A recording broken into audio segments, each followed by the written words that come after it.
Hi everybody, my name is Annie McAndrew and welcome to everybody. Thank you for coming. I want to tell you a little bit why I thought this was a good idea.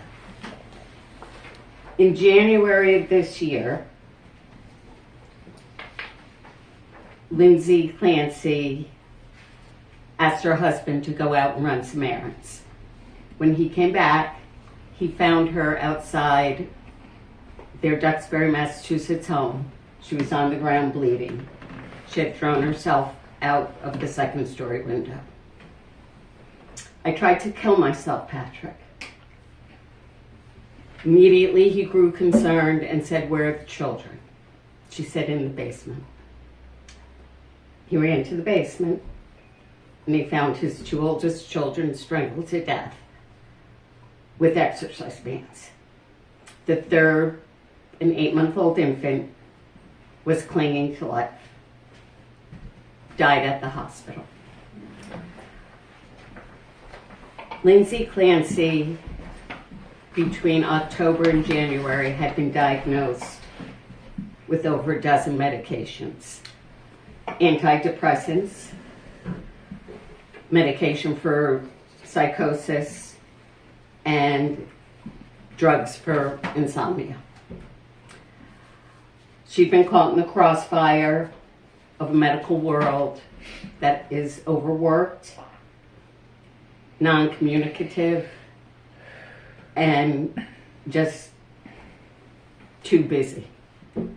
And they failed to diagnose her with postpartum psychosis and depression. Being a mom is the greatest gift in the world. But it's not easy being a mom. Andrew, you're going to make me cry. It wasn't easy 30 years ago when I had my kids, and I know it's not easy now. We are faced with the overwhelming responsibility of another human being. And even though we're dealing with all these other hormonal issues and emotional issues and possibly other children and husbands and life, we have to swallow so many of our symptoms and just march on. But sometimes it's not that easy. Somebody asked me why I was holding this event 30 years after the birth of my youngest child. And I said, Lindsay Clancy's story broke my soul. So I had to counter my grief by doing something positive. So I called my friend, Deborah Bain, who's a trauma nurse, and I asked her, just how big is the postpartum problem? And Debbie is here to answer that question. Thank you, Debbie. Oh, you're so welcome. You made me cry too. I have been diagnosed with PTSD. I'll give you a little background because I worked the Sandy Hook shooting. So everything makes me cry very quickly, much easier than it used to.